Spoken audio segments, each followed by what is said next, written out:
Burkina Faso's military leader has made significant statements regarding the country's military agreement with France. After a prolonged standoff, Burkina Faso terminated its military agreement with France and sought new partnership to combat the growing jihadist threat. The key points from the military leader statement made available by the video making round on social media include termination of French military agreement. The military leader confirmed the termination of Burkina Faso military agreement with France, citing the need for new partnership with other countries to address security concerns. And second, it talks about new alliance. The country has since sought partnership with other nations, including Russia, China, Turkey, and the likes, to strengthen its anti-terrorism efforts.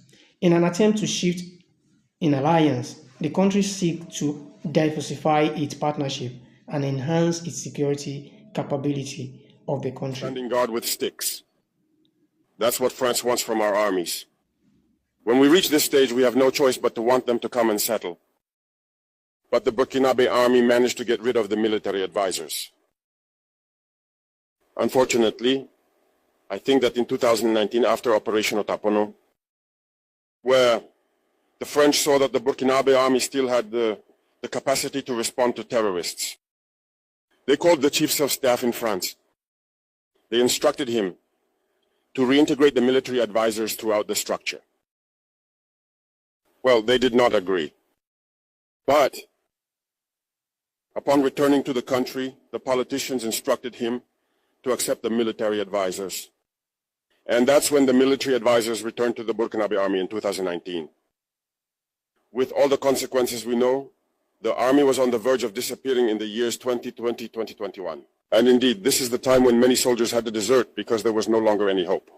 We were in the process of collapsing. That's a bit how they work at the General Staff headquarters. In all army headquarters, in the schools, they are the ones who are supposed to dictate the policy of our army.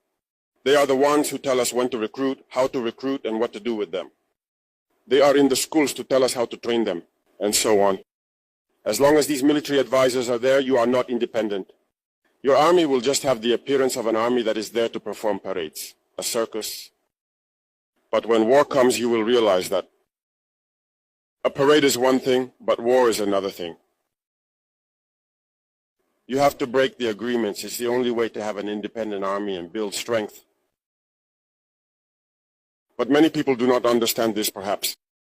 And even with these agreements, France selects from our states officer cadets to go and train them. It's through these same agreements. But in reality, these officers who go to train, for the most part for France, they come to serve the French state in their country. They do not come to serve our countries. They train them so that they come to serve the interests of the French state. I can provide evidence of this.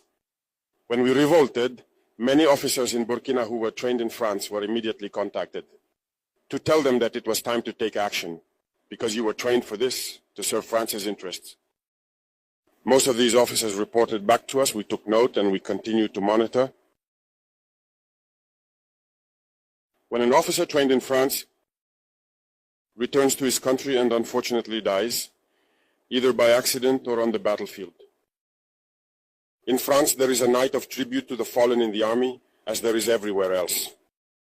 During the night of tribute to the fallen, the name of the officer in question is mentioned, and it is said, died for France. They do not train him to serve his country, they train him to serve their state. And in many African states, there are plenty of such officers.